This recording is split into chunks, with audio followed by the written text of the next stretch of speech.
Well, to discuss this, we're joined from Somerset by the MP Jacob Rees Mogg. This week he was elected chair of the influential European Research Group made up of Brexit backing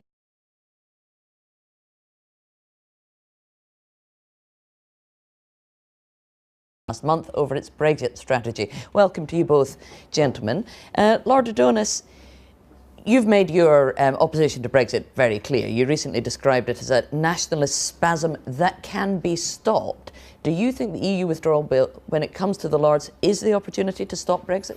Well, I agree with Lord Lisvane, who in your clip just then said that this is the biggest decision the country will take since 1945. I absolutely do not think that the Lords can stop it. This is an issue for the people. This started with the people in a referendum, and my view is that the final say should go to the people. The critical issue over the coming months is going to be the relationship between the House of Lords and the House of Commons in seeing that the people have the final say. Now, people have the final say. You're talking about a second referendum. Well, a first referendum on Mrs May's terms of departure from the European Union, not a rerun of the referendum 2 years ago, because, of course, when we had that referendum, we didn't know what those terms were going to be. And just as the people had the first say on whether to start this process, we are a democracy, we engage the people, this is the biggest decision since 1945, and the people should have the final say. Now, I think the Lords may have an important role in seeing that they do have that final say. Mr Rees Mogg, you're very confident that we will have a Brexit deal that will look very attractive to most of the electorate. So presumably you wouldn't be too worried about a second referendum on the terms of the deal. Well, I think the ambition of the Lords in putting forward a second referendum is actually to try to stop Brexit, and Lord Adonis has been very clear about that. He said only yesterday that he wanted to delete all the clauses of the withdrawal bill. We have had a referendum, and we've then had a general election where both main parties backed the referendum result. I think if somebody wants a second referendum, they ought to win an election first, a general election, campaigning for one, rather than getting unelected peers to use it as a stratagem to obstruct Brexit. And it's notable that Lord Adonis and others have not called for second referendums on things like the Scottish vote, and it's highly unlikely they would have wanted a second referendum had their side won. So, Lord Adonis, you have said that you will make the government's life an absolute misery over the EU withdrawal bill, which does rather sound as though you're using it as a stick to beat a policy you don't like or a decision you don't like, rather than your real role as the Lords, which is legislative scrutiny. Well, there's a huge amount of scrutiny to do, as Lady Smith said in your film. The powers which ministers are given in this bill is without precedent in a single piece of legislation. They have order-making powers over the whole sphere of legislation that was previously enshrined in European law. So if the House of Lords doesn't pay attention to that, then it's not doing its role as a second chamber. But can I come across to Jacob's remarks just then? Jacob himself has been a supporter of a second referendum. In the House of Commons in 2011, he himself set out the case for a referendum on the terms of departure from the European Union if the electorate voted first time round to set the process in train. So what Jacob is doing is straightforwardly contradictory to his own position. Why? No. Because he is an ideologue. He's an ideologue who will stop nothing to get us out of the EU. Yeah, that's simply inaccurate. There was a proposal that there should be a referendum to begin a process of renegotiating our membership, to give the then Prime Minister a mandate to do it, and that he would then come back with what he had achieved, and there would be a referendum on the result. That was short-circuited because the Prime Minister decided to have a straightforward in or out referendum, and the terms were set at the beginning.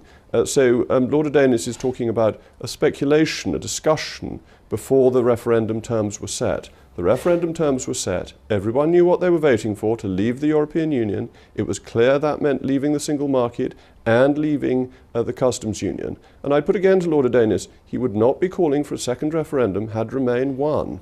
What Jacob has just said is completely untrue.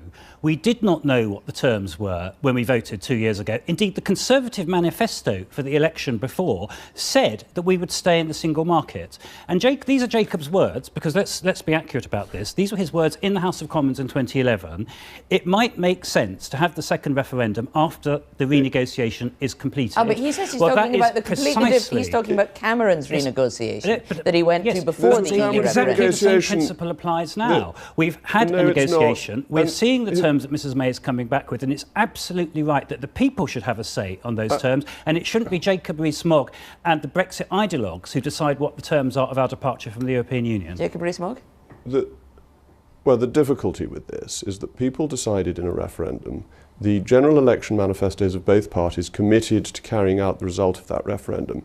If Lord Adonis wants to put his case forward, he should try and stand for election, something I don't believe he has ever done. See if he can win a general election campaigning to reverse the result. What should not happen is that unelected peers should try to frustrate the will of the British people as now expressed in 2 democratic votes. OK, so on that, Jacob Rees Mogg, you've been issuing some veiled threats this week saying that the House of Lords would get into difficulties if they try to frustrate Brexit. What do you mean by that?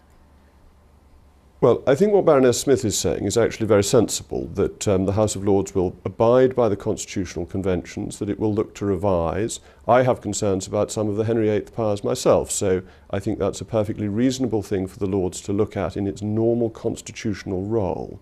But if the House of Lords gets into a 1909 position of peers against the people, then the people win, and the Lords need to be aware of that. They need to observe the constitutional norms, and then everything will carry on as it is. The Lords need to be aware that what might happen to them in those circumstances, that the government could flood the chamber with 200 new Tory peers? Well, it's already pretty flooded, but yes, you would have to have a deluge on top of a flood.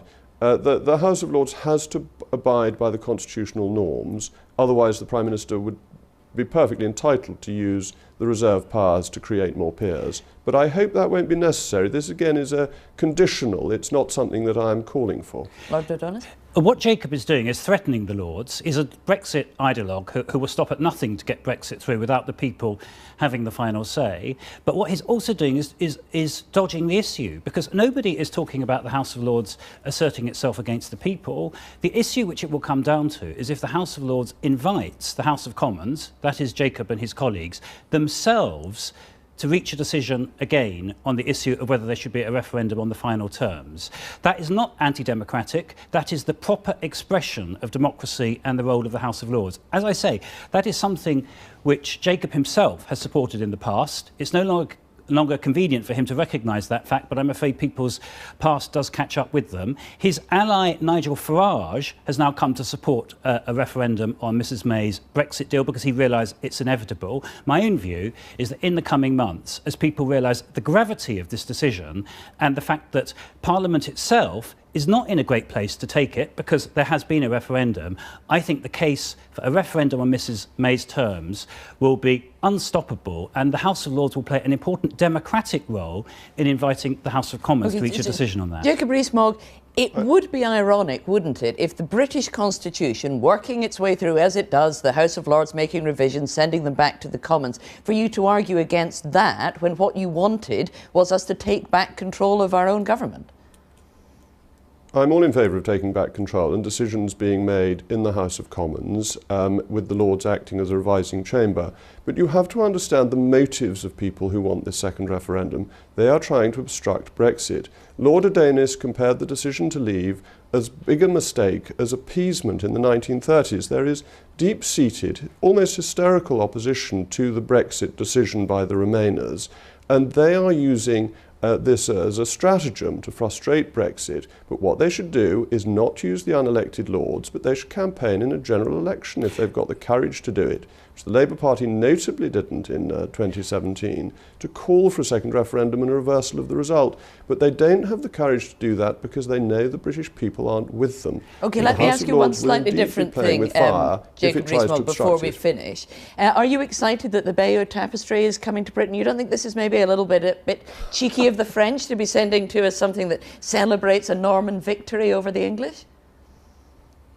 Well, I think it's absolutely great. I think it's a splendid gesture, and I'm sure many people will want to go to visit it. And we could send them in return a fragment of the Union Jack from Nelson's ship at Trafalgar, which was sold last week, as a reminder that by and large we win the battles.